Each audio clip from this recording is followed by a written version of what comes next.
Good afternoon and welcome back. I'm Russ Lambert, and I kind of want to share an idea about this year's election, how I think it might go, and apprehension about what the future holds if things go the wrong way.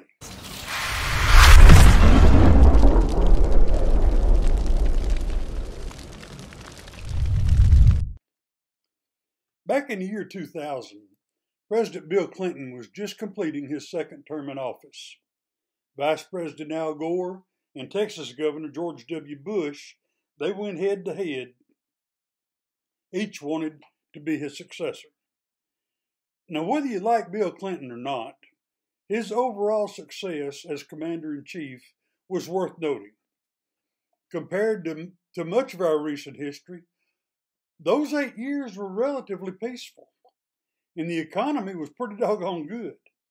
Now, there's those that would say that the economy was good more because of the circumstances he inherited, more so than the policies he implemented. But be that as it may, he was the president. He gets the credit just as he would have gotten the blame if the economy had tanked. What I'm leading up to is this. In 2000, Bill Clinton's popularity was off the charts. He was perhaps the most loved politician of a generation. I'm a firm believer that except for the 22nd Amendment, he would easily have won the third term in a landslide. And that brings me to a discussion I had with my brother while all this was going on back in 2000. I told him I had a theory. I had the belief that I could have won the Democratic nomination that year if I had tried. And I could do it by being open and honest about what I wanted to do. Now, how's that for a Democrat? Now, there's nothing special about me. I worked several years back home as a police officer, back when I was young and stupid. And I recently retired from the state of Texas. I was never an Oxford scholar or anything like that. I didn't go to an Ivy League college. But I was convinced I could have won the Democratic presidential nomination. All I would have to do was to persuade Bill Clinton to sign on and be my vice presidential candidate. Now, the 22nd Amendment says no person shall be elected to the office of president more than twice. But to my understanding, there's no prohibition that says a person who has already been elected twice can't be elected vice president. It's a separate office. So my idea was this. If President Clinton was willing to do it, I'd jump through all the hoops necessary to get my name on the ballot for all the primaries. In every state primary, I would campaign on just one promise. One promise. If I'm elected, I promise to resign 48 hours after being inaugurated. Now, I would make it clear, I wanted those first couple of days. I wanted to enjoy all them inauguration parties and all that dancing and everything. I wanted to enjoy that first. But after the first couple of days, I'd resign, I'd be out of there, and we'd have President Clinton all over again. If anything happened during those first 2 days, I'd make sure everybody knew Clinton would be the one taking care of business. I would not be starting any wars. I would not be pulling out of any peace agreements or anything like that. I just wanted to party for a couple of days and I'd go back home. My brother's response, he said, that sounds like the worst kind of voter fraud that could be pulled off. And we agreed that at least morally, it would be. But when did a lacking in morals ever stop a Democrat from doing anything? So how is this 2020 election that much different from what I've laid out here? In my scenario, people would be voting for me because my name would be on the ballot, but they knew full well that if I won, they'd be getting Bill Clinton. But this year, people are going to be voting for Joe Biden. His name's on the ballot. But they are fully aware when they do so, if they're living anywhere outside from under a rock, they are fully aware that Joe Biden is probably going to challenge William Henry Harrison for the shortest presidency in history.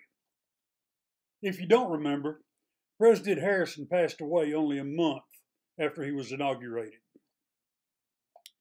Now, Kamala Harris was so unpopular even among Democrats that she dropped out of the presidential primaries before the first vote was even cast. Her polling numbers were in the low single digits, and they were only polling Democrats. I think she was going to get beat badly even in her home state of California primary. But what I think right now is the Democrats are engaged in the most elaborate shell game in history. And all they need to pull it off is deceit and lies. And they are the best in the world at both of those things. Now, I'm just going to throw my 2 cents out there. Nothing I know, but just a concern I have. I believe the Democrats have a master game plan.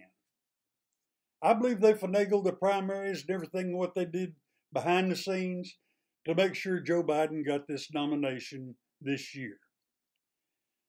They seem to agree, and they probably right. He was the strongest possible chance to beat Donald Trump. Never mind that he's only a shell of what he used to be. I'm telling you the truth, I'm not angry with Joe Biden. I feel sorry for him. But he's their only chance to beat Donald Trump, and they know it. I believe Kamala Harris was chosen for vice president based solely on her qualifications. She's black and she's female. That's it. Look at the short list that Biden had. Nothing but black women, unless you want to count Elizabeth Warren in there. And if she thought she'd had a chance at the spot, she'd have been black. But if Kamala Harris brings voters, who cares what her qualifications are? In my scenario, it's not going to matter anyway. Because here's what I see playing out. If Joe Biden is elected president and the Democrats happen to win control of the Senate, Joe Biden will take the oath of office on January 20th, 2021. He'll be our 46th president. Within days or weeks, Kamala Harris will be the first to go. Remember the old line and the old joke about all the old movies? The brother always dies first? Well, in this case, it's going to be the sister. I have no idea what the reason may be that they give, but for whatever it is, Kamala will be history. Now, when a vice president,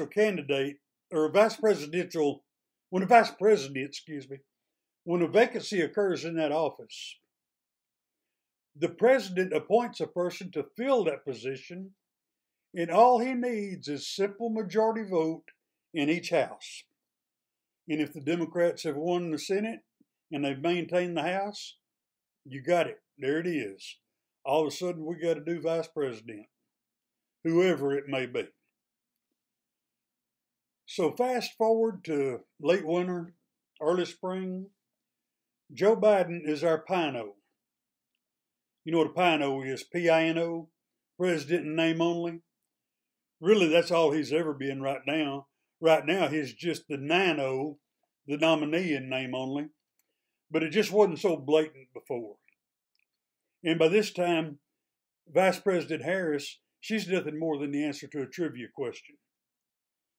Both houses have confirmed a new vice president, maybe Elizabeth Warren, maybe one of the members of the squad,